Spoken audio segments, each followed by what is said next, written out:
Hello guys, good morning po. Andito na naman po tayo guys sa ating video ngayong umaga. Mag-i-steam po tayo guys ng carp fish.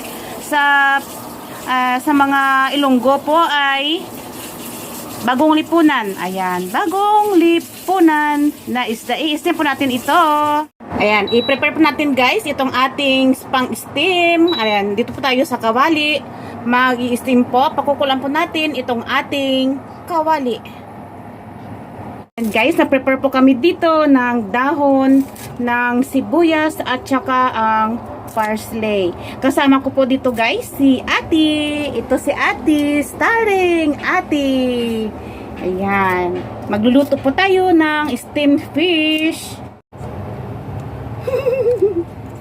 Atin guys ng sili. Itong ating steamed fish. Ayan, paborito kasi namin ni Ate na may merong sili. Appetizer po siya para pampagana sa pagkain. Ayan. Kulo-kulo na po ito guys, itong ating tubig. Ay, atin na po itong ilalagay ang ating steam. Ang ating isda, ilalagay po natin mamaya.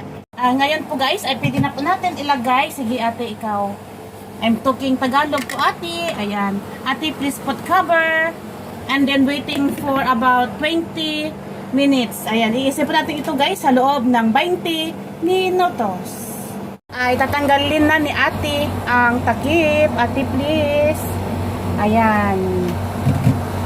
Separate muna natin tapos ay ating magpapainit po tayo ng mantika. Yun po ay maglalagay po tayo guys ng mantika.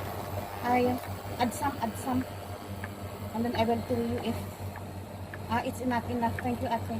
Ayan. Painitin natin guys itong ating mantika. Ayan.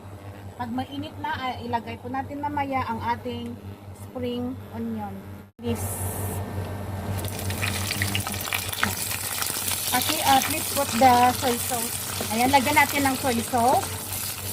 Ayan, please Ate. Ate, enough.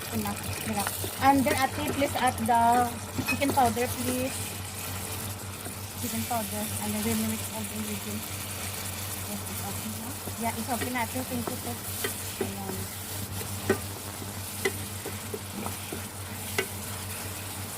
Ngayon po guys, ay okay na po ito guys. Not too much na na maluto itong ating spring onion. Half cook lang ay okay na po. Please put in the up.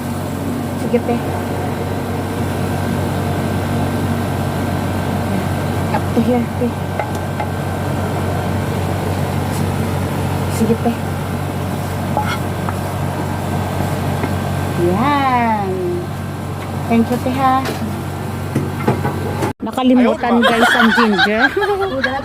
Guys, ang ating finished product, steamed fish. Ayan, carp fish.